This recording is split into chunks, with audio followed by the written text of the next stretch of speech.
দর্শক স্বাগত জানাচ্ছি একাত্তরের মুখোমুখি অনুষ্ঠানে। সাথে আছি আমি শফিক আহমেদ।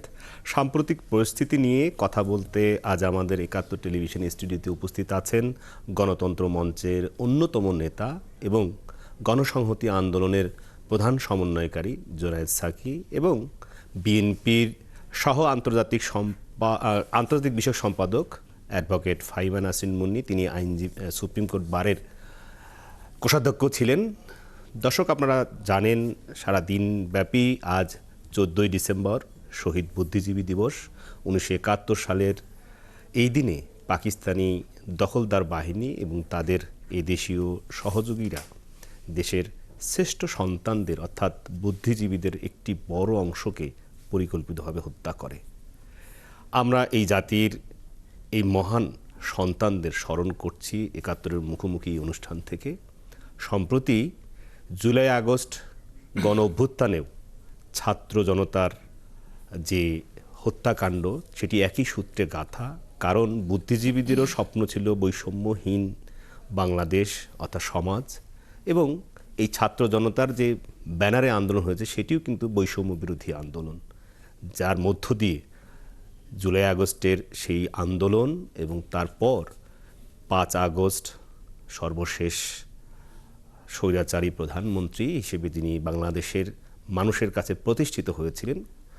তিনি দেশ ছেড়ে পালিয়ে ভারতে আশ্রয় নিয়েছেন। আমরা নানা বিষয় নিয়ে আজকে আলোচনা করব। এখানে শুরুতেই গণতন্ত্র মঞ্চের অন্যতম নেতা এবং গণসংহতি আন্দোলনের প্রধান সমন্বয়কারী জুনায়েদ সাকি, আপনার কাছে আসতে চাই। আজকের দিনে আপনার বয়স অনেক হলো, এখনো তরুণ আসলে দর্শকদের কাছে আপনি, কিন্তু আজকের এই মহান দিনটিকে আপনি কিভাবে দেখেন খুব সংক্ষেপে যদি বলেন, পরে আমরা অন্য বিষয়ে আলোচনায় যাব। ধন্যবাদ আপনাকে, সহ-আলোচক সহ যারা দেখছেন সবাইকে সালাম এবং শুভেচ্ছা। 14ই ডিসেম্বর তো আমাদের জাতীয় ইতিহাসের একটা গুরুত্বপূর্ণ দিন এবং 1971 সালের আমাদের যে স্বাধীনতা যুদ্ধ, সেই যুদ্ধের শেষ পর্যায়ে অত্যন্ত পরিকল্পিতভাবে এই যে বুদ্ধিজীবীদের টার্গেট করে তাদের ধরে নিয়ে যে নির্মমভাবে হত্যা করা, সেটা তো একটা বিশেষ ঘটনা 71 সালের। যে এটা একেবারেই মরণ কামড়ের শেষ দিকে তারা চেষ্টা করেছিল যে একটা বড় আকারে আক্রমণ করতে, যেখানে এটা তাদের এক ধরনের শেষ কামড় দেওয়ার মতো। আরেক দিক থেকে যদি পরাজিতও হয়, তারপরেও যাতে নতুন রাষ্ট্র বুদ্ধিবৃত্তিকভাবে এবং নানান দিক থেকে একটা বড় আকারের সংকটের মধ্যে পড়ে, সেটাও তাদের লক্ষ্য ছিল। কিছুটা তাদের ক্ষোভ চরিতার্থ করার ব্যাপার ছিল বলে মনে হয়। যে বাংলাদেশ স্বাধীন হলেও যেন ক্ষোভটা ছিল যে পাকিস্তান রাষ্ট্র কল্পনা যে ভিত্তির উপরে ছিল, সেটা যে আসলে পূর্ব বাংলার মানুষের আকাঙ্ক্ষা, তার যে স্বার্থ, বৈষয়িক, রাজনৈতিক, সাংস্কৃতিক, অর্থনৈতিক, এই স্বার্থগুলো যে রক্ষা করতে পারছে না পাকিস্তান রাষ্ট্র কাঠামো, সেটা বুদ্ধিবৃত্তিকভাবে যারা প্রতিষ্ঠা করেছিলেন নানাভাবে এই পূর্ব বাংলার মানুষের যে তার যে স্বার্থ, সেটা যে একটা জাতীয় রূপ দিয়েছিলেন, তাদের উপরে ক্ষোভটাও চরিতার্থ করা, সেটাও একটা বিষয় ছিল। তো সুতরাং এই দিনটা তো বাংলাদেশের ইতিহাসে অত্যন্ত গুরুত্বপূর্ণ দিন।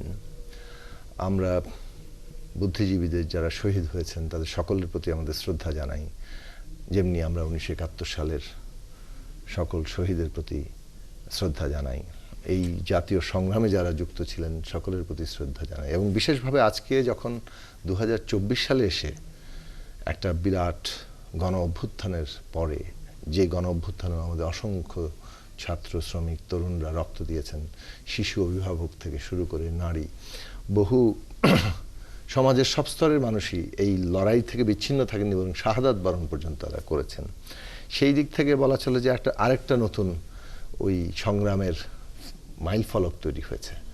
71 সালের যে আকাঙ্ক্ষা, দুর্ভাগ্যজনকভাবে এই 14ই ডিসেম্বর, এরপরে 16ই ডিসেম্বর আসছে, আমাদের এত বড় একটা বিজয় হয়েছিল, একটা রাষ্ট্র পত্তন করা হয়েছিল, সেই রাষ্ট্রের একটা ঘোষিত একটা লক্ষ্য ছিল যে এই রাষ্ট্রটা তার নাগরিকদের জন্য সাম্য, মানবিক মর্যাদা, সামাজিক ন্যায় বিচার প্রতিষ্ঠা করবে, কিন্তু সেই লক্ষ্য অর্জিত হয়নি। ৭২ সাল থেকেই বলবো যে সংবিধানের ক্ষমতার দিকে তাকালে উল্টো স্রোত শুরু হয়েছে এবং সেটা বাস্তবে রূপায়িত হয়েছে পদে পদে। ৫৩ বছর ধরে কম বেশি আমরা উল্টো স্রোতেই হেঁটেছি এবং এই যে আজকে এসে যখন আবারও আমাদের ছাত্র শ্রমিক তরুণরা ওই ৭১-এর ওই যে চৈতন্য, ওই যে জন আকাঙ্ক্ষা, তাকে নতুন করে ধারণ করলেন বৈষম্যহীন বাংলাদেশ এই স্লোগানে, তার মানে হচ্ছে ৭১-এর ওই সংগ্রাম রিক্লেইমড হচ্ছে আজকে এসে। আজকে তরুণরা আবারও এক ধরনের রিসেট করছেন যে আমাদের ডিরেকশনটা কোন দিকে হবে, কোন গতিমুখে বাংলাদেশ যাওয়া দরকার। এবং সেইটাই আজকের সকল রাজনৈতিক শক্তি যারা ফ্যাসিবাদের বিরুদ্ধে একটা গণতন্ত্রের জন্য লড়াই করেছে, তাদের সামনে এটা একটা বড় চ্যালেঞ্জের জায়গা যে আমাদের এই ছাত্র শ্রমিক তরুণদের এবং সমগ্র জনগোষ্ঠী যারা এই লড়াইয়ের মধ্য দিয়ে নতুন করে উত্থিত হয়েছেন, তাদের আকাঙ্ক্ষা আমরা সামনে পূরণ করতে পারবো কিনা। আসবো আপনার কাছে আলোচনায় পরবর্তীতে। ফাইমান হাসান মুন্নী, আপনি সুপ্রিম কোর্ট আইনজীবী সমিতির নির্বাচিত কোষাধ্যক্ষ ছিলেন। এই বুদ্ধিজীবী হত্যাকাণ্ডের 14ই ডিসেম্বর সেখানে আইনজীবী, সাংবাদিকরা হত্যাকাণ্ডের শিকার হয়েছে, বিশ্ববিদ্যালয়ের শিক্ষক হয়েছে এবং আইনজীবীরাও হয়েছে। আজকের এই দিনে একজন আইনজীবী হিসেবে আপনার, আমি বলবো যে মানে এই বিষয়ে আজকে আপনি কি বলবেন? বাংলাদেশে আন্দোলনের সময়ও এই 24-এর সেই সময় কিন্তু সুপ্রিম কোর্টে আইনজীবীরা, হাইকোর্টে এবং কি নিম্ন আদালতে আইনজীবীরা কিন্তু আন্দোলন করেছে। ধন্যবাদ আপনাকে এবং সেই সাথে আমার সহ আলোচক যিনি আছেন, সম্মানিত দর্শক, আসসালামু আলাইকুম। সবচাইতে প্রথমে 1971-এ যারা শহীদ হয়েছিলেন বিনম্র শ্রদ্ধার সাথে স্মরণ করছি সেই সব শহীদ, আমাদের জাতির শ্রেষ্ঠ সন্তান তাদেরকে। 1971-এর শহীদ বুদ্ধিজীবীদের কিভাবে আপনার হত্যা করা হয়েছিল সেটার যে ইতিহাস, ঠিক তার একদিন পর 15 তারিখ 16ই ডিসেম্বর আমাদের বিজয় দিবস, বিজয় এসেছিল। অথচ শিক্ষাবিদ যেটুকু স্ট্যাটিস্টিক্স আমাদের কাছে আছে, 991 জন, সবচাইতে বড় অংশটাই ছিল শিক্ষাবিদ। সাংবাদিক 13 জন, এটা জানা মতে, আর অজানা আনরিপোর্টেড বহু আছে, বহু। চিকিৎসক ছিলেন 49 জন, আইনজীবী ছিলেন 42 জন, আপনি যেটা বলেছেন, এবং অন্যান্য আমাদেরকে মানে পিছিয়ে দেওয়ার জন্য, একেবারে টার্গেট করে মেধাশূন্য করার জন্য আমাদের এই দেশটাকে, যে দেশটা জন্ম নিয়েছিল সেই দিন, সেই সময়ও ফ্যাসিস্ট যে স্বৈরাচার যে সরকারটা ছিল, ভয়ঙ্কর রকমের বৈষম্য পূর্ব পাকিস্তান, ওই বৈষম্যের বিরুদ্ধেই ওই আর সব কিছু, গণতন্ত্র, ন্যায় বিচার, যেটা বলেছে সামাজিক ন্যায় বিচার, মর্যাদা, মানবিক মর্যাদা, সব কিছু মিলিয়েই সেই দিনে সেই আপনার আমাদের যে মুক্তিযুদ্ধের যেই চেতনা, তাই ছিল। আজকে এত বছর পরে এসেও আমরা যখন দেখি যে সেই শহীদের সঠিক যেই সংখ্যা, সেই সংখ্যাটা আমরা নিরূপণ করতে পারিনি, সুবিচার আমরা পাইনি, সেই শহীদ পরিবারগুলো পায়নি। আমি একজন আইনজীবী হিসেবে মনে করি যে এটা অসম্ভব কিছু না। কারণ কি, এখনো আপনি যদি আমাদের আপনার পরিবারের মধ্যে তো মুক্তিযোদ্ধা আছে, শহীদ আছেন মুক্তিযোদ্ধা, আমার আপন চাচা, আমাদের আরো 6 জন চাচা মুক্তিযোদ্ধা। এখন দেখেন যেই পরিবারগুলো তাদের সন্তান হারিয়েছে, বাবা হারিয়েছে, ভাই হারিয়েছে, তারা আজও কিন্তু নীরবে কাঁদছে।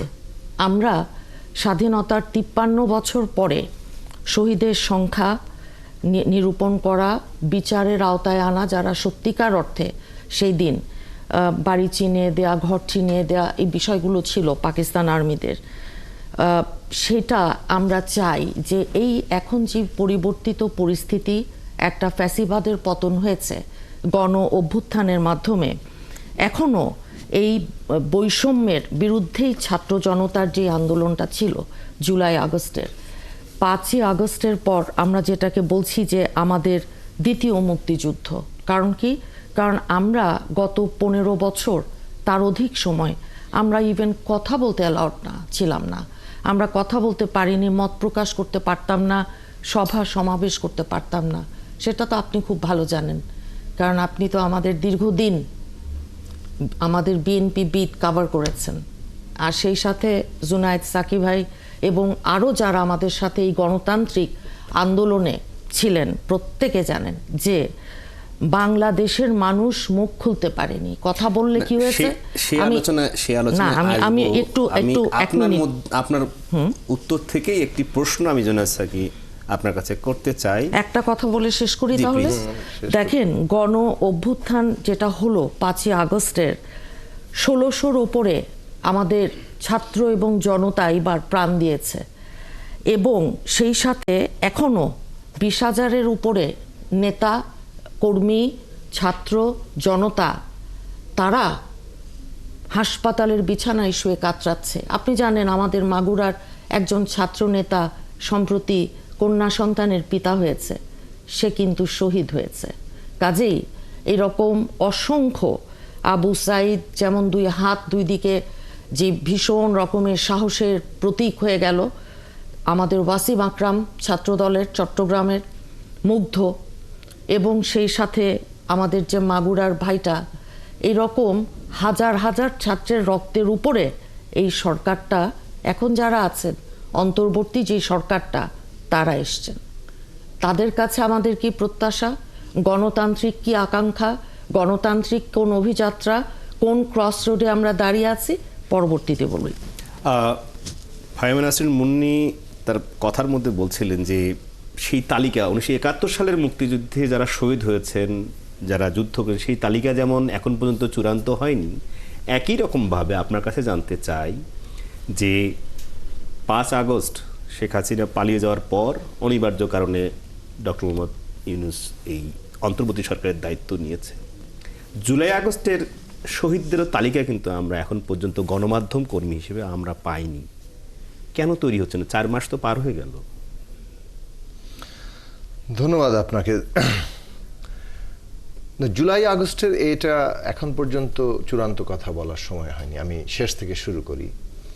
কারণ হচ্ছে যে আমরা সরকারের দিক থেকে মাননীয় প্রধান উপদেষ্টা থেকে শুরু করে অন্যান্য উপদেষ্টাদের মুখ থেকে শুনেছি, সংশ্লিষ্ট কর্তৃপক্ষের কাছ থেকে শুনেছি যে তারা এই তালিকা একেবারে পুঙ্খানুপুঙ্খভাবে তৈরি করার জন্য কাজ করছেন। সময় নিয়ে আমরা কথা বলতে পারি, প্রশ্ন আমিও তুলেছি বিভিন্ন জায়গায় যে এই সময়টা আরো দ্রুততার সাথে করা দরকার, আরো জোরালোভাবে করা দরকার, এবং এটাকে অগ্রাধিকার হিসেবে ঠিক করা দরকার। কারণ এই শহীদদের একদিকে তারা তাদেরকে জাতীয় মর্যাদায় অধিষ্ঠিত করা দরকার, এবং কেননা তারা আমাদের প্রজন্ম থেকে প্রজন্মের সামনে একটা বড় অনুপ্রেরণা, যারা সমষ্টিগত স্বার্থের জন্য নিজের জীবন উৎসর্গ করার মতো উদাহরণ তৈরি করতে পারেন। এর চাইতে মহত্তম মানবিক মুহূর্ত তার কিছু হতে পারে না। ওইটাকে সবসময় আমাদের প্রজন্ম থেকে প্রজন্মের সামনে রাখা দরকার, যে এটাই হচ্ছে একটা জাতীয় জীবনের সবচেয়ে গুরুত্বপূর্ণ ভূমিকার জায়গা। তো সেটাতে একটা ভূমিকার জায়গা আছে। পাশাপাশি যেটা গুরুত্বপূর্ণ সেটা হচ্ছে যে শহীদদের পরিবারের দায়িত্ব কী হবে। ওই কারণেও তালিকাটা খুব দ্রুত হওয়া দরকার, কারণ এই পরিবারের দায়িত্ব কিন্তু রাষ্ট্রকে নিতে হবে। এরকম অনেক পরিবারের সাথে প্রত্যক্ষভাবে আমার আলোচনা হয়েছে, যেখানে তাদের পরিবারের একমাত্র উপার্জনকারী ছিলেন যিনি শাহাদাত বরণ করেছেন। আমি বহু জায়গায় এই অবস্থাটা দেখেছি। তো ওই রকম জায়গায় কিন্তু পরিবারগুলো আর্থিকভাবেও একেবারে ন্যূনতম যাকে বলে যে প্রাত্যহিক টিকে থাকা, সেটার সংকটের মধ্যে আছে। কাজেই তাদের জন্য কিন্তু প্রতিটি দিন গুরুত্বপূর্ণ। সেই জায়গা থেকেই সরকারের আরও অনেক বেশি সংবেদনশীল হয়ে দ্রুততম সময়ের মধ্যে এই তালিকা তৈরি করা, এবং ইতিমধ্যে শুরু হয়েছে। অনেকগুলো জায়গায় দেখেছি আমরা যে তারা নানাভাবেই তাদের পাশে দাঁড়াচ্ছেন, কিন্তু এটা যেন ওই অনুদান বিভিন্ন নামকরণ করা হয়, সেইভাবে যাতে না হয়, এর মর্যাদাটা যেন রক্ষা হয়। সরকার তাদের পরিবারের দায়িত্ব নিচ্ছে, এবং এই দায়িত্ব নেওয়াটা বিভিন্ন ধাপে হতে পারে, বিভিন্নভাবে হতে পারে, কিন্তু সেই প্রজেক্ট অর্থাৎ দায়িত্ব নেওয়ার ক্ষেত্রে তারা কি কি কাজ করবেন তার একটা তালিকা হয়তো তৈরি করতে পারেন। সেখানে আর্থিকভাবে থেকে শুরু করে অনেকের কর্মসংস্থানের প্রশ্নে নানা দিক থেকে এটা হতে পারে। আহতদের প্রশ্ন একই কথা প্রযোজ্য, তাদের চিকিৎসা, তাদের জীবনের দায়িত্ব নেওয়া, এটা খুব গুরুত্বপূর্ণ। ভবিষ্যৎ জীবনটা তারা কিভাবে পরিচালিত করবেন, তো সেইটা আমরা আশা করি যে এই সরকার এটা দ্রুত সময়ের মধ্যে করবেন। কারণ এই সরকারের এই কাজে ব্যর্থতার কোনো রকম একটা উদাহরণও আমাদের জন্য একটা ভীষণ বিব্রতকর এবং লজ্জাকর অবস্থা। কারণ 1971 সালের মুক্তিযুদ্ধ শহীদদের তালিকা নিয়ে কিন্তু অনেকগুলো, আমি যদি ফিরি আপনার প্রথম প্রশ্নে যে 71 সালে এটা কেন হয়নি, সেইটা একটা খুব গুরুত্বপূর্ণ, মানে এখনো এটা একটা রাজনীতির যে সমস্ত বিষয় আমরা এখনো মীমাংসা করে উঠতে পারিনি, তার মধ্যে একটা থেকে গেল। এটা নিয়ে আমরা রাজনৈতিক তর্ক করে দুই পক্ষ হয়ে যাওয়াটা খুব সহজ হয়, কিন্তু সমস্যার কিন্তু সমাধান হয় না। এটাই দেখে আসছি এই পর্যন্ত, যেখানে দুটো কাজ খুব জরুরি ছিল। একটা হচ্ছে শহীদের তালিকা প্রণয়ন করা, আহতদের যথাযথভাবে সেই যাকে বলে দায়িত্ব গ্রহণ করা, সেটার জায়গাতে যাওয়া। শহীদরা যে শহীদ হলেন তাদের পরিবার কিন্তু আর কিছুই কোনো কিছুর আওতার মধ্যেই আসলেন না। আমারও আপন চাচা তিনি শহীদ হয়েছেন, মানে এগুলো ঠিক কোনো আওতার মধ্যে নাই, স্বীকৃতি নেই, কিংবা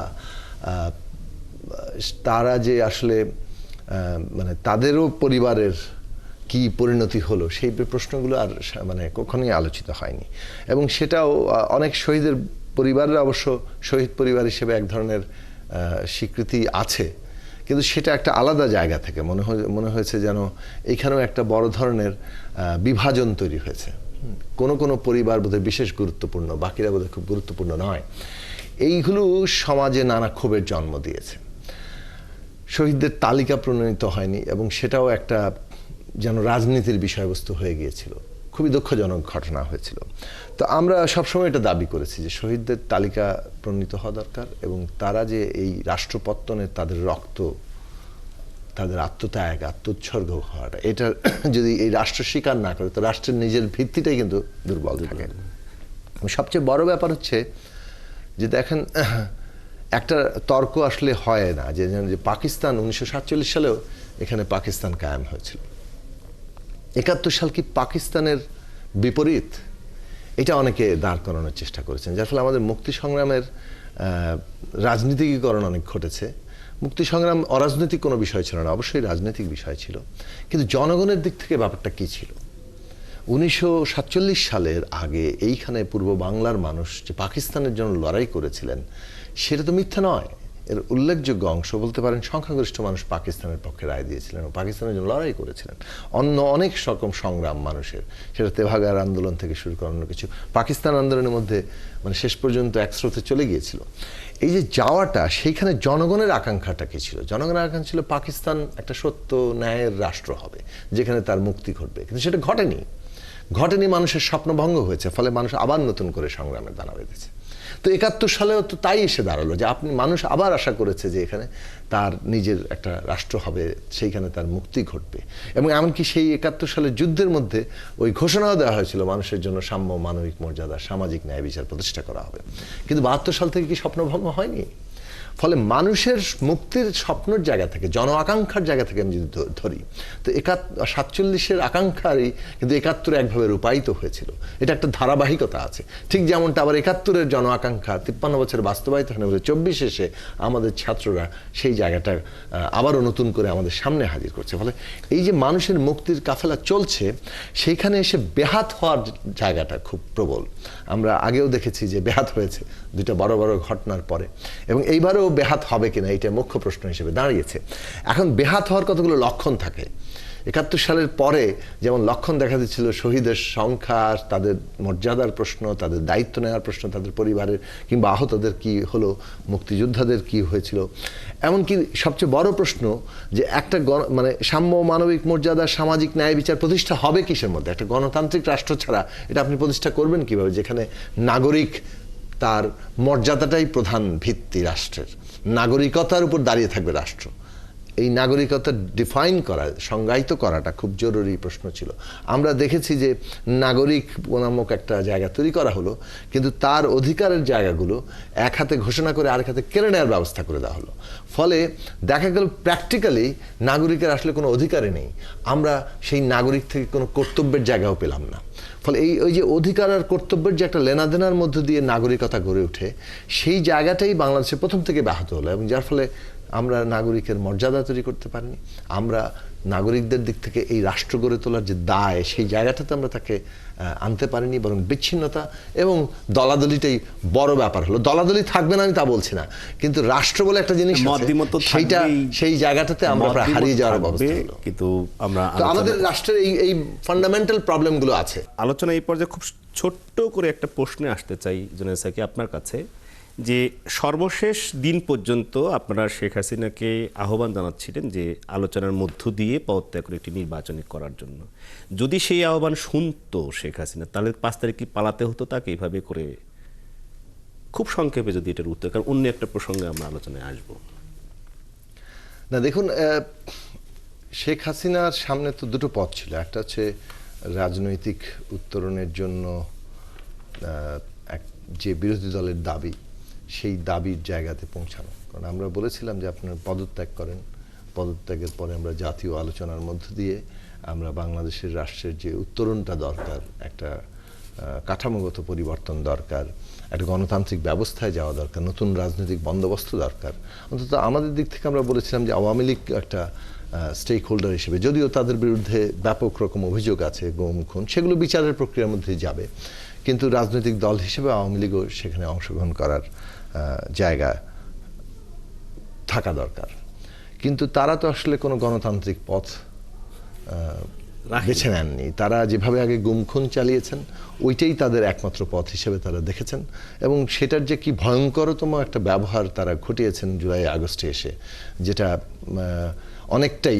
অনেককে নিশ্চয়ই বিস্মিত করেছে, যে একটা নিরস্ত্র জনগণের সংগ্রামের উপরে এইভাবে মানে সমস্ত রাষ্ট্রশক্তিকে মানে ব্যবহার করা, হেলিকপ্টার দিয়ে গুলি করা, স্নাইপার গান দিয়ে গুলি করানো, কিংবা অন্য জিনিস তো আছেই, পুলিশ তো সরাসরি গুলি করেছে, রাবার বুলেট মেরেছে, কত মানুষ যে আহত হয়েছে, কতজনের চোখ সম্পূর্ণরূপে মানে নষ্ট হয়ে গেছে, 500-র উপরে তো অন্ধ হয়ে গেছে পুরোপুরি, আরো কয়েক হাজার যারা কোনো না কোনোভাবে চোখে আঘাত হয়েছে ওই রাবার বুলেট, মানে এই 1600 মানুষ আহত, 50,000-এর উপরে লোক আহত, তার মধ্যে অন্তত 19,000 গুরুতর আহত, কতজনের হাত পা কেটে ফেলতে হয়েছে।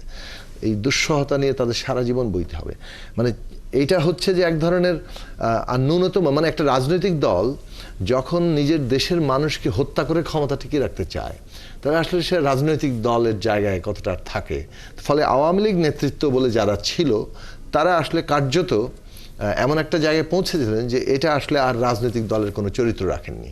ফলে এইটা স্পষ্টতই দল হিসেবে তার দায় কতটুকু, আর আওয়ামী লীগ যারা মনে করেন যে এটার সাথে তারা একমত না, তাদের তো আসলে ভিন্নতর অবস্থান নেওয়ার জায়গাটা, সেটাও আমরা দেখতে পাচ্ছি না। আসবো আপনার কাছে আলোচনা। ফলে ওই জায়গাটা মানে আপনি 7ই জানুয়ারির আগের ঘটনা আর পরের ঘটনাটার মধ্যে গুরুতর ফারাকের জায়গা আছে। ফারবিন হাসান মুন্নী, আপনি তো সুপ্রিম কোর্টের আইনজীবী, সেখানে তো আওয়ামী লীগের অনেক আইনজীবীকে পেয়েছেন, সাবেক মন্ত্রী, মানে তারপরে এমপি ছিল, কিন্তু তাদের মধ্যে কোনো অনুশোচনা পেয়েছেন আপনি গেল 4 মাসে? যারা এখনো কোর্টে যায়, আপনি তাদেরকে চিনেন, পেয়েছেন?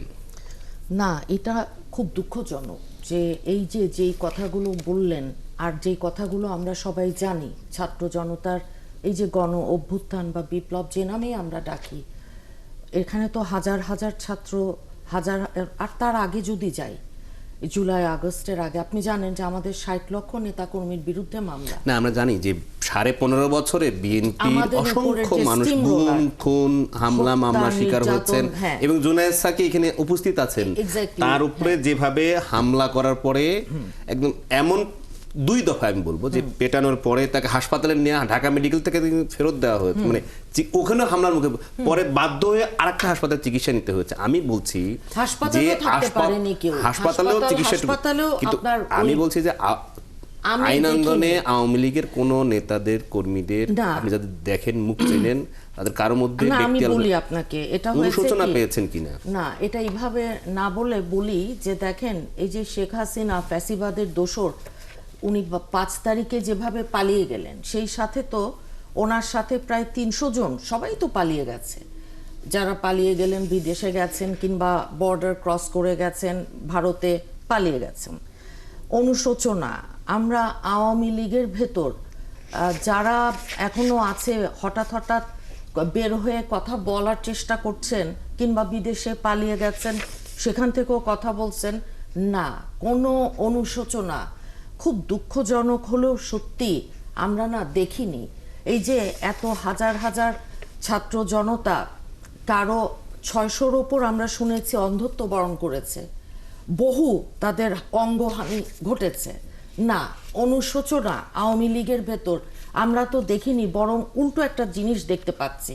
সেটা হচ্ছে কি, বিভিন্ন সময় বিভিন্ন বেশে তারা আসছে, চেষ্টা করছে এই সরকার অন্তর্বর্তীকালীন যেই সরকারটা আছে তাদেরকে আনস্টেবল করতে। তারা বিভিন্ন রকম ষড়যন্ত্রের যে ফাঁদ সেটা তারা পাচ্ছে। এখন সেটা আওয়ামী লীগ আছে, তার সাথে ভারত আছে, কারণ তাদের তো আপনার $1 বিলিয়ন, এখানে তো তাদের স্টেক ইজ ভেরি হাই।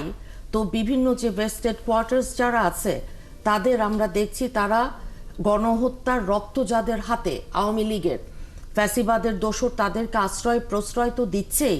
এবং সেই সাথে একটা নিউজে আমি দেখলাম যে বাংলাদেশ সহ সব প্রতিবেশীকেই শত্রু বানিয়েছে সাম্প্রদায়িক মোদি, ভারতীয়দের মাঝে ক্ষোভ বাড়ছে। আপনি জানেন যে বাংলাদেশিদের ভিসা টিসা এগুলো নিয়েও ঝামেলা করছে। তো অনুশোচনা এটা তো তাদেরও, যারা যারা এই 4টা টার্ম যেইভাবে তারা ফ্যাসিবাদের দোসর আওয়ামী লীগকে ক্ষমতায় বিনা ম্যান্ডেটে, জনগণের বিনা ভোটে, বিনা নির্বাচনে, রাতের ভোটে কিংবা আপনার ওই ডামি ভোটে কিংবা বিনা কোনো ভোট কিছুই হয়নি, মানুষ কেউ ভোটও দিতে পারেনি। প্রথমবার 8-এ ছিল প্রেসক্রিপশন ভারতের। অনুশোচনা অনেকেরই হওয়ার কথা, কিন্তু দুঃখজনক হলেও সত্যি আওয়ামী লীগের কোন রকম অনুশোচনা মানে কোন পর্যায় থেকে আপনি আওয়ামী লীগের মধ্যে অনুশোচনা দেখেননি। আসবো আপনার কাছে ফাইমান হাসান মুন্নী আলোচনায়। মূল আলোচনায় আমরা যে জায়গায় যেতে চাই, যে 8 আগস্ট নোবেলজয়ী ডক্টর মোহাম্মদ ইউনূস দায়িত্ব নেওয়ার পর আমরা বাংলাদেশে যারা মাঠে রিপোর্টিং করি, মাঠের তথ্য পাই, আমরা যেসব তথ্য পাই এখানে, যেসব তথ্য আমরা নিজেরা দেখি, নিজেরা ধারণ করি, প্রচার করি, যেমন সেটি আপনি 8 অক্টোবরের ঘটনা যদি চট্টগ্রামেরটা দেখেন, যে সেখানে একটি ইসকন একটি সমাবেশ শেষে বাংলাদেশের জাতীয় পতাকার উপর গেরুয়া পতাকা তুলে দেওয়ার ঘটনা ঘটেছে এবং তারপর কিন্তু রাষ্ট্রদ্রোহ মামলা হয়েছে চিন্ময় দাসের বিরুদ্ধে সহ 19 জনের বিরুদ্ধে। এসব ঘটনা পরবর্তী সময় আরও নানান ঘটনায় আমাদের বাংলাদেশের গণমাধ্যমে যেসব তথ্য প্রতিবেদন প্রকাশ বা প্রচার হয় তার টোটাল উল্টো প্রতিবেদন ভারতে প্রচারিত হয়, ভারতের গণমাধ্যমগুলোতে। এমনকি ভারতে বসে শেখ হাসিনা বাংলাদেশে বিভিন্নভাবে সংগঠিত করাচ্ছে। তো ভারত সরকারের কি এখানে কোনো আপনি কিছু করার আছে? যেমন আমরা যদি এখানে ভারতের বিরুদ্ধে বা ভারতের বিষয় নিয়ে আমরা সংবাদ প্রকাশ করছি, কিন্তু আমরা যদি কোনো মিথ্যা সংবাদ প্রচার বা প্রকাশ করি, আমাদের সরকারও তো আমাদেরকে বলে অনেক সময়, অথবা তাদের পক্ষ থেকে তাদের রাষ্ট্রদূত আমাদের মানে পররাষ্ট্র মন্ত্রণালয়কে জানালে আমরা কিন্তু সেখানে সংশোধনী বা কোনো ধরনের করি। ভারত কি সেসব করছে, কোনো আমলে নিচ্ছে, কেন নিচ্ছে না, বা কেন, কি আপনার কাছে কি মনে হয়?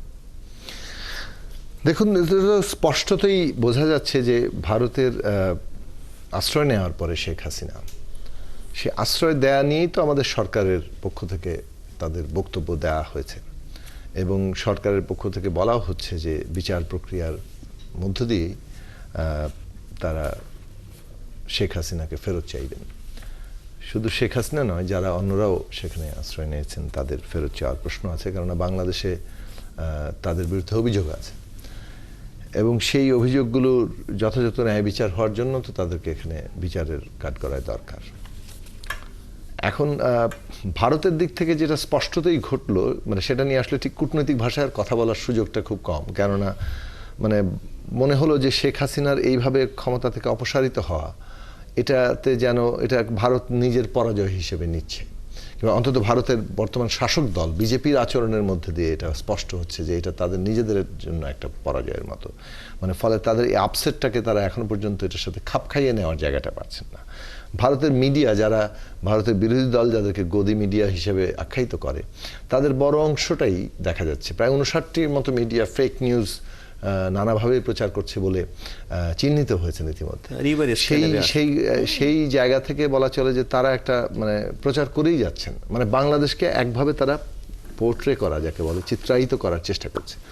সেইখানে না, যে এখন বাংলাদেশে এটা হিন্দুরা কেন বসবাস করছে এটা আমরা করতে সবাই পারছে জানি। এটা কেন আপনি এই আলোচনাটা নতুন নয়, কেননা এইটা তারা করছে, শুধু করছে তাই না, এটা কেমনভাবে মানে করা হয়েছে যার ফলশ্রুতিতে আমরা দেখতে পাচ্ছি যে একটা উত্তেজনা সৃষ্টি হচ্ছে তাদের বিভিন্ন অংশের মধ্যে, মানুষের মধ্যে, এবং সেই উত্তেজিতরা পরিকল্পিতভাবেই আমাদের ডেপুটি হাই কমিশনে পর্যন্ত আক্রমণ করছেন এবং সেটার যথাযথ সুরক্ষার ব্যবস্থা সেখানে নেওয়া হয়নি। অন্যদিকে আমরা দেখতে পাচ্ছি যে ভারতের উচ্চ পর্যায়ের নেতৃত্ব বাংলাদেশ নিয়ে নানান রকম মন্তব্য করছেন এবং পশ্চিম বাংলায় একটা সরাসরি বিজেপির যে রাজনৈতিক দেখা যাচ্ছে যে শুভেন্দু অধিকারী যিনি বিজেপির নেতা, যে ভাষায় যেভাবে তিনি পুরো জিনিসটা করছেন, পরিষ্কার যে বাংলাদেশ এখন তাদের নির্বাচনী রাজনৈতিক কার্ডে পরিণত হয়েছে। এখন এইগুলোর ফলে এই ধরনের কি বলে ফেক নিউজ, ফেক পোর্ট্রে, এগুলো তাদের একটা বিরাট কি বলে যে এখন জ্বালানি, এগুলো দিয়ে তাদের নিজেদের লোককে, ফলে এটা বন্ধ তারা করবেন না, ওই একটা কারণে তো আছেই। অন্যদিকে তাদের যেটা শেখ হাসিনার জন্য মানে দরকারি হয়ে পড়েছে যে সারা দুনিয়ার সামনে, বিশেষত পশ্চিমা বিশ্বের সামনে বাংলাদেশ সম্পর্কে এইরকম একটা চিত্র হাজির করা যে এখানে ন্যূনতম কোনো মাইনরিটির কোনো অবস্থা নেই, এখানে সব রাস্তাঘাটে সব লোকজন লাশ ফেলে রাখছে, এখানে লোকজন শাখা সিঁদুর পরে বেরোচ্ছেন পারছে না, আইন শৃঙ্খলার কোনো পরিস্থিতি নেই, মানুষজন সব অবস্থা খারাপ, বিরোধী দল তো থাকতেই পারে, বিরোধী দল মানে নিজেদেরকে তারা এখন বিরোধী দল বলছেন, তো তাদের এই অবস্থা দাঁড়াচ্ছে। এই যে চিত্রায়ন, এই চিত্রায়ন করতে পারলে তারা মনে করছেন যে আন্তর্জাতিকভাবে তাদের দিক থেকে একটা সুবিধাজনক অবস্থা তৈরি হবে, কিন্তু এইটা বেশি দিন চালানো আসলে সম্ভব না, কারণ দুনিয়া তো আর সব এক চোখে দেখছে না। তাদের দিক থেকে আমাদের দিক থেকে আমাদের নীতিটা যেটা সরকারের দিক থেকে নেওয়া হয়েছে, আমি মনে করি যে সেটা যথার্থই এবং আরও শক্তভাবে সেটা নেওয়া দরকার। সেটা হচ্ছে যে এই অসত্য ফেক নিউজ এগুলোকে আমাদের সত্য দিয়ে মোকাবেলা করা দরকার, কোনো ঘটনা ধামাচাপা দেওয়ার দরকার নেই। এখানে যে একেবারেই কোনো মানে হিন্দু সম্প্রদায়ের বাড়ির উপরে হামলা হয়নি তা নয়, কিন্তু মাজারে হামলা হয়নি তা না, কোনো নারী যেখানে নিগ্রহের শিকার হন নাই তা না কিন্তু, এবং এখানে যে কি বলে যে আপনার জাতিগতভাবেও পার্বত্য চট্টগ্রামে কোনো হামলা হয়নি তা না, কিন্তু ঘটনাগুলোর যথাযথ তদন্ত দরকার, যারা দোষী তাদেরকে আইনের আওতায় আনা দরকার, এবং যদি ভবিষ্যতে কোনো ঘটনা ঘটে তাহলে সেটা কোনোভাবে ধামাচাপা না দিয়ে সেটা ঘটনা কি ঘটেছে সেটা হাজির করা দরকার। আমার মনে হয় যথার্থ তদন্ত করলে এই যে পতিত ফ্যাসিস্টদের, দোসরদের নানান ইনভলভমেন্ট খুঁজে পাওয়া যাবে, কারণ এগুলোকে তারা এখন যেভাবে ব্যবহার করছে তাতে এইটাকে পুরো ব্ল্যাক অ্যান্ড হোয়াইট ছেড়ে দেওয়ার কোনো সুযোগ নেই। বাংলাদেশে যে উগ্রবাদী কিংবা বিদ্বেষী লোকজন নাই, সাম্প্রদায়িক বিদ্বেষী লোকজন নাই, তা এটা তো দাবি করা আমরা পারবো না, কিন্তু যে অবস্থা বাংলাদেশে আছে তার চাইতে বহুগুণ রং চড়িয়ে এই যে উপস্থাপন, তাকে স্পষ্টতই আমাদের বিরোধিতা করতে হবে, দুটো আলাদা করতে হবে। বাংলাদেশের মানুষের উল্টো দিকটা দেখেন, মানে যা প্রচার হচ্ছে তার উল্টো দিকটা, যে একটা ভয়ঙ্কর চেষ্টা করা হলো চট্টগ্রামে একজন মুসলিম আইনজীবীকে, আরিফুল ইসলাম আলী, সাইফুল ইসলাম আলী, তাকে যেভাবে হত্যা করা হলো যে নৃশংস কায়দায়। এখন মুসলিম আইনজীবী বলছে এই কারণে যে এটার গুরুত্ব আছে, একজন মুসলিম আইনজীবীকে হত্যা করা হলো। আলোচনার এই পর্যায়ে আমাদের সহকর্মী কক্সবাজারে যিনি আমাদের ৭১ টেলিভিশনের হয়ে কাজ করেন, কামরুল ইসলাম মিন্টুর কাছ থেকে জেনে নেব যে মংডু সীমান্তে গতকাল আমরা জানছিলাম যে অসংখ্য রোহিঙ্গা অপেক্ষা করছে বাংলাদেশের অভ্যন্তরে ঢোকার জন্য। মিন্টু, আপনি খুব সংক্ষেপে জানাবেন যে কত সংখ্যক রোহিঙ্গা আবারও বাংলাদেশে অনুপ্রবেশের জন্য অপেক্ষমান আছে এবং কেন এমন পরিস্থিতি তৈরি হলো? আমরা যেটা শুনতে পাচ্ছি, যারা রোহিঙ্গা ক্যাম্পে বসবাস করেন তাদের থেকেও শুনতে পাচ্ছি, আমাদের সাথে যারা সোর্স আছে মিয়ানমারের তাদের সাথে যে তথ্য পাচ্ছি, বিক্ষিপ্ত বিচ্ছিন্ন ভাবে সীমান্ত ঘেঁষা যে সমস্ত পাহাড় এবং নাফ নদীর ধারে প্রায় ১ লাখের মতো রোহিঙ্গা এখনো পর্যন্ত বাংলাদেশে অনুপ্রবেশের জন্য চেষ্টা করছে। তারা বিজিবি এবং কোস্ট গার্ডের সতর্কতার কারণে ঢুকতে পারছে না। কিন্তু আমরা অন্য একটা জায়গা থেকে যেটা তথ্য পাচ্ছি সেটা হচ্ছে যে যারাই ওখানে রোহিঙ্গা বসবাস করছেন আরাকান রাজ্যে, তারা সকলেই কিন্তু এখন মিয়ানমারে অনুপ্রবেশের চেষ্টা করছে। অর্থাৎ এই সংখ্যাটা প্রায় ৫ থেকে ৬ লাখের মতো, কারণ ওখানে শান্তি নাই, ওখানে দুই পক্ষের মধ্যে সংঘর্ষ চলছে, ত্রিমুখী সংঘর্ষ বলবো আমরা। সেটা হচ্ছে এই কারণে এখানে শুধু আরাকান আর্মি যুদ্ধ করছে জান্তা সরকারের সাথে সেটা কিন্তু নয়, এখানে আবার জান্তা সরকারের সাথে যোগ হয়েছে আরসা সহ আরো অন্যান্য যে রোহিঙ্গা সন্ত্রাসী গোষ্ঠীগুলো আছে তারাও যোগ হয়েছে, অর্থাৎ তারা বিদ্রোহী গোষ্ঠীর সাথে সংঘর্ষে জড়িয়েছে জান্তা বাহিনীর পক্ষ হয়ে। অর্থাৎ ত্রিমুখী এই সংঘর্ষের ফাঁদে পড়েছে হচ্ছে যে যারা ওখানে রোহিঙ্গারা বসবাস করছেন। এবং তাই জন্য তারা নিরাপত্তাহীনতায় ভুগছেন, তারা খাদ্য সংকটে ভুগছেন, তারা জীবনের নিরাপত্তার কারণে তারা বাংলাদেশে এসে আশ্রয় নিতে চান। কিন্তু এখানে কড়াকড়ি আমরা যে খবরটা পাই, সীমান্তে এখনো পর্যন্ত যে কদিন ধরে 270 কিলোমিটার সীমান্ত এলাকা দখল করার কথা বলছে আরাকান আর্মি, সেই সময়ে এখনো পর্যন্ত কোনো রোহিঙ্গা বাংলাদেশে অনুপ্রবেশ করেছে সেই মোটা দাগে সেটা আমরা শুনি না। তবে বিভিন্ন জায়গা থেকে, বিশেষ করে শাহপুর দ্বীপ, টেকনাফের হোয়াইকং এবং পালংখালী এলাকা থেকে বা ঘুমদুর সীমান্ত থেকে বিক্ষিপ্ত বিচ্ছিন্নভাবে কিছু দালাল চক্রের সহায়তায় কিছু রোহিঙ্গা অনুপ্রবেশ করেছে। বিভিন্ন জায়গায় তারা আশ্রয় নেবার খবর পাচ্ছি। যেটা আপনি তথ্যটা জানতে চেয়েছেন, সীমান্ত ঘেঁষা এলাকায় অর্থাৎ মিয়ানমারের ওপাশে প্রায় লাখের বেশি রোহিঙ্গা বাংলাদেশে অনুপ্রবেশের চেষ্টা করছে। এবং বিজিবির পক্ষ থেকে সাফ কথা সেটা হচ্ছে যে আর একটা রোহিঙ্গা তারা অনুপ্রবেশ করতে দিবেন না। কিন্তু তার আগে যে সংঘর্ষ হয়েছে তখন থেকে এই পর্যন্ত প্রায় 40 থেকে 50 হাজার, কিন্তু স্থানীয়রা অনুমান করে বলছেন প্রায় 1 লাখের মতো রোহিঙ্গা ইতিমধ্যে বাংলাদেশে অনুপ্রবেশ করেছে। যদিও বা সেই তথ্যটা ত্রাণ ও প্রত্যাবাসন বিষয়ক উপদেষ্টা মিন্টু, আমরা যেহেতু আলোচনার মধ্যে আছি, আপনার কাছ থেকে আমি সংখ্যাটা মূলত জানার চেষ্টা করছিলাম, কারণ দুই আলোচক আছেন, তারা বাংলাদেশের এইসব বিষয়ে খুবই কনসার্ন, মানে তারা এইসব বিষয়ে খুবই স্পর্শকাতর। আপনি আমাদের এই আলোচনায় যুক্ত হয়ে মিয়ানমারের বাংলাদেশ সীমান্তে যারা অপেক্ষমান আছেন বাংলাদেশের ভেতরে অভ্যন্তরে ঢোকার জন্য, সেই প্রেক্ষাপট বলছিলেন, তাদের সংখ্যা সম্পর্কে আপনি আনুমানিক ধারণা দিয়েছেন যে 1 লাখ, এবং অন্যান্য এলাকা মিলে আপনি সেটি আরও বেশি সংখ্যা বলছেন, যেটি আমার সংখ্যা হলো আমাদের জন্য বড় আশঙ্কার বিষয় বাংলাদেশের জন্য। আপনাকে ধন্যবাদ মিন্টু, আপনি এই 71 মুখোমুখি অনুষ্ঠানে যুক্ত হয়ে সর্বশেষ তথ্য জানাচ্ছিলেন। যে আপনি কি বলবেন জোনাস সাকি, যে এর আগে তো বাংলাদেশে এসেছিল এই এত সংখ্যক রোহিঙ্গা, আবার 1 লাখ অপেক্ষমান, এবং ওই এলাকা ঘুরলে দেখা যায় যে আরও সেই সংখ্যা কয়েক লাখ। যদি তারা, আমি দুটো কমেন্ট করে আমার মনে হয় যে ফাহিমা আপা বলবেন উনি। প্রথম বিষয় হচ্ছে যে দেখুন, আমাদের এটা তো একটা অনেক দিন ধরেই এই রোহিঙ্গা শরণার্থী সমস্যাটি হাজির হয়েছে এবং সেটা আমরা এটার মধ্যে জড়িয়ে আছি। এখন এই রোহিঙ্গা শরণার্থী সমস্যার যে একটা সমাধানের জন্য যে সম্ভাব্য সবচেয়ে ভালো পথগুলো যেটা ছিল, সেইটা বাংলাদেশ সরকার তার আমাদের জাতীয় স্বার্থে যে তৈরি করে, সে অনুযায়ী আমাদের অন্যান্য সকল পক্ষের সাথে আলাপ আলোচনা, আমাদের লেভারেজ যেখানে যেখানে আছে, অর্থাৎ যেখানে আমাদের আপেক্ষিক সুবিধা আছে সেই জায়গাগুলোতে সেখানে প্রভাব বিস্তার করা। কিন্তু এখন তো নোবেল শেষ করি সেটা হচ্ছে এই সরকার না, উনি করতে পারেন, কিন্তু আপনি রাতারাতি চাইলেই সবকিছু হয়ে যায় না। এই যে দীর্ঘদিন ধরে মানে জাতীয় স্বার্থে পররাষ্ট্র নীতি না হয়ে গদি রক্ষার পররাষ্ট্রনীতি তৈরি হয়েছিল, সেই গদি রক্ষার পররাষ্ট্রনীতির ফলে আমাদের যে লেভারেজগুলো ছিল, আপেক্ষিক সুবিধাগুলো ছিল ভারত, চীন, পশ্চিমা দেশগুলো সবগুলোর সাথে, সেইগুলোকে কাজে লাগিয়ে যে আমরা একটা রোহিঙ্গা সমস্যা, শরণার্থী সমস্যার কিভাবে সমাধান হবে সেই পথে পুরো জিনিসটাকে নিয়ে যাওয়ার জন্য যে পলিসি, সেটা করা হয়নি। তারপরে ধরুন এই যে উদ্ভূত পরিস্থিতির মধ্যে এইখানে একটা বড় জায়গা ছিল যে জান্তা এখানে একটা, তার সাথে ওখানকার গৃহযুদ্ধ চলছে একভাবে যারা আরাকান আর্মির সাথে।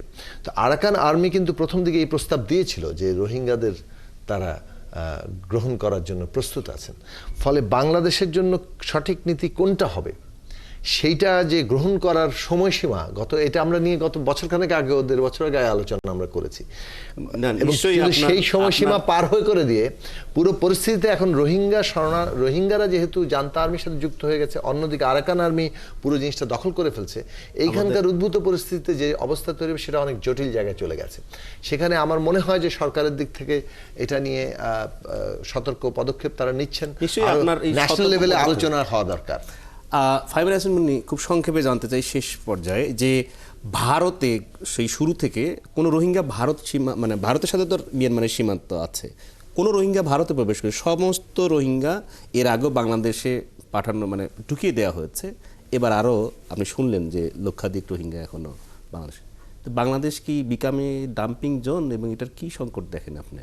না, প্রথমে তো যখন তারা এসেছিল মানবিক কারণে তাদেরকে আশ্রয় দিয়েছিল বাংলাদেশ, কিন্তু পরবর্তীতে আমরা যে দেখলাম আওয়ামী লীগের যে পররাষ্ট্রনীতি, কূটনীতি, জাতিসংঘে যদিও আওয়ামী লীগ বন্ধু রাষ্ট্র বলে দাবি করত, ভারত, চায়না, রাশিয়া, এখন তাদের সাথে বাংলাদেশের কি সম্পর্ক, তাদের সাথে মায়ানমারের কি সম্পর্ক, অর্থনৈতিক, ব্যবসায়িক, কূটনৈতিক, পররাষ্ট্র কি নীতিগুলো আছে, না, কিন্তু আপনি এগুলো তো আঞ্চলিক- বিএনপির কেন্দ্রীয় আন্তর্জাতিক সহ সম্পাদক। সেটাই বলছি এটা যে- আন্তর্জাতিকীকরণ অর্থাৎ রোহিঙ্গা সংকটকে ডক্টর মোহাম্মদ ইউনূস সরকার যদি আবার জাতিসংঘে যান, সেই আহ্বান বা সেই ধরনের কোনো বক্তব্য আপনি কি সুযোগ দেখেন যে তার মধ্য দিয়ে সমাধান এই রোহিঙ্গা সংকটের? দেখেন, এখানের UNHCR কিংবা ইউনাইটেড নেশনস এই বিষয়ে বিভিন্ন সময়ে যে কথাবার্তা বলেছে, এবং আমি যেই দেশগুলোর কথা বললাম, ইন্ডিয়া, চায়না এবং রাশিয়া, আমরা দেখেছি এই গত 4টা টার্মে বিভিন্ন ইস্যুতে তারা কথা বললেও রোহিঙ্গা ইস্যুতে আওয়ামী লীগের যে পররাষ্ট্র নীতি, এটা বারবার মুখ থুবড়ে পড়েছে। কেউ তারা ভোটদানে বিরত থেকেছে জাতিসংঘের বিভিন্ন অধিবেশনে, কিংবা বিপক্ষে ভোট দিয়েছে। তবে আপনি যে প্রশ্ন করলেন যে এখন যেহেতু এই অন্তর্বর্তী সরকার, এটার প্রধান হচ্ছেন ডক্টর ইউনূস সাহেব, এখন উনি যেহেতু অত্যন্ত সুপরিচিত ওয়ার্ল্ড ওয়াইড এবং নোবেল লরিয়েট, এটা চেষ্টা, ইনিশিয়েটিভ উনি তো নিশ্চয়ই, অতীতেও আমি ওনার বক্তব্যে দেখেছি এই ইস্যুটাকে উনি অ্যাড্রেস করেছেন। চাইলে কিছুটা সমাধান তো আমরা আশা করতে পারি। যেমন আপনি নিশ্চয়ই জানেন, বিএনপির 2টো টার্মেই কিন্তু শহীদ প্রেসিডেন্ট জিয়া রহমানের সময় না, সে সময় তো রিপার্টিশন এগ্রিমেন্ট রিপ্যাট্রিয়েশন করে হয়েছিল, এবং আমাদের দেশনেত্রী 1978 বেগম, সালে সেই চুক্তি আমরা জানি। হ্যাঁ। কিন্তু আমরা বলছি যে আলোচনার এই পর্যায়ে এসে আসলে আমাদেরকে বিরতি নিতে, মানে শেষ করতে হচ্ছে। আমি কারণ শুধু আমাদের- এটুকু বলবো যে আমাদের বাংলাদেশ, আমরা যে দক্ষিণ এশিয়ায় যে জায়গাটায় ভৌগোলিক যে অবস্থান, এখানে আমাদের আঞ্চলিক, আন্তর্জাতিক যেই ইস্যুগুলো আছে এই বিভিন্ন দেশের সাথে, আমাদের সাথে ইন্ডিয়ার সাথে মায়ানমার, আমাদের সাথে রাশিয়ার সাথে মায়ানমার, চায়নার বেলাও একই।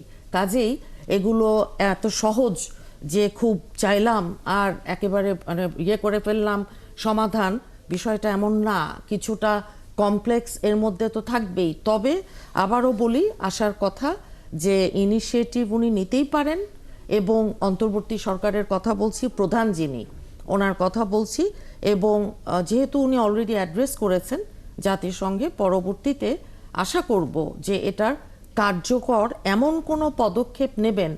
অতীতে আপনার মনে আছে নিশ্চয়ই, পার্বত্য চট্টগ্রামে ওই মায়ানমার থেকে ছোড়া গুলিতে মারাও গেছে বাংলাদেশে মানুষ। এই ঘটনা প্রবাহ আমরা জানি। তবে এই আলোচনা এই আলোচনা থেকে নিশ্চয়ই আপনি এবং জুনায়েদ সাকি আপনারা যে আলোচনা তুলেছেন যে প্রধান উপদেষ্টা নোবেলজয়ী ডক্টর মোহাম্মদ ইউনূস এই নতুন করে যেন রোহিঙ্গা বাংলাদেশে প্রবেশ না করে, এবং যারা এর আগে 10 লাখ থেকে 17 লাখ হয়েছে তারা যেন ফেরত যেতে পারে তাদের বাসস্থলে, তাদের মাতৃভূমি তারা যেন ফেরত যেতে পারে সম্মানের সহিত, সেই ব্যবস্থা করবেন।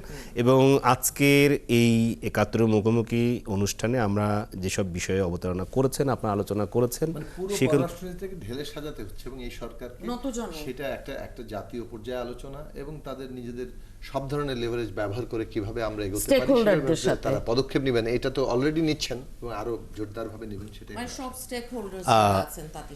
আজকে ৭১ মুখোমুখি অনুষ্ঠান দর্শক আমাদের সাথে ছিলেন বিএনপির সহ আন্তর্জাতিক সম্পাদক অ্যাডভোকেট আমরা ফাইমান নাসরিন মুন্নী এবং গণসংহতি আন্দোলনের প্রধান সমন্বয়ক জুনায়েদ সাকি। আপনাদেরকে ধন্যবাদ। দর্শক, একটু পরেই ৭১ সংবাদ যোগ শুরু হবে, নিশ্চয়ই ৭১ সঙ্গেই থাকবেন।